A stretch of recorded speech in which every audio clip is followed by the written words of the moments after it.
बातमी आहे optical fibre नीट न गाडल्यामुळे वारंवार होत असलेल्या अपघाताची। जुन्नर पंचलिंग रोडवर ऑप्टिकल फायबर व्यवस्थित न गाडली गेल्यामुळे वारंवार अपघातांची मालिका सुरूच असून ऑप्टिकल फायबर गाडलेले पाईप वरती आले असल्याने दुचाकीचे चाक स्लिप होऊन वारंवार अपघात होत आहेत। त्यामुळे नागरिकांमध्ये तीव्र संताप व्यक्त होत आहे। बुधवार दिनांक 25 ऑक्टोबर रोजी सायंकाळी 7 वाजण्याच्या सुमारास एक युवक लहान मुलीला घेऊन जात असताना चाक पाईपवरून घसरल्यामुळे त्यांचा अपघात झाला आणि त्यांना दुखापत झाली।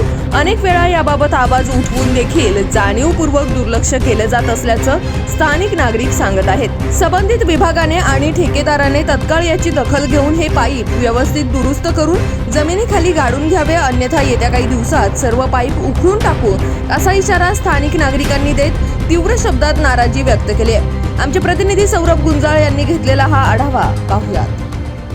हे BSNL चे ऑप्टिकल फायबर केबल आहेत। हा ज्या पाईप आहेत ना, हे BSNL वाल्यांचे ना OFC आहे, ऑप्टिकल फायबर केबल।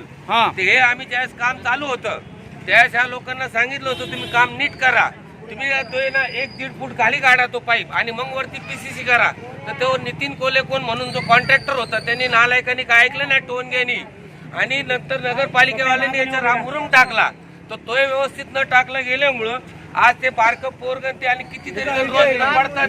बघा हा पोरगा ती बारकी पोरगी होती तर बरं का, तर हे ना वारंवार अशा घटना होतात। मध्ये एक कुठे लेडीज म्हणून होती, ती डोक्यावर पडली। ते प्रवीण लोणकर म्हणून तांदळाचे व्यापारी, ते दोघं नवरा बायको या खड्ड्यांमुळे पडले। अडचण अशी होती, हा शहरात स्टँडवरनं येणारा शहरातला मुख्य रस्ता आहे आणि याच्यावर वाहतूक भरपूर असते। इथं 3 शाळा आहेत, एक कॉलेज आहे छोटं, तर याच्यामध्ये ना पोरं भरपूर पडतात। त्या नितीन कोले नावाच्या नालायक कॉन्ट्रॅक्टरला आणि या BSNL वाल्यांना तुमच्या माध्यमातून आम्ही एक निरोप देतो, जर कधी येत्या 15 दिवसात जर कधी हे केलं नाही ते सगळ्या केबल आम्ही उखडल्याशिवाय राहणार नाही।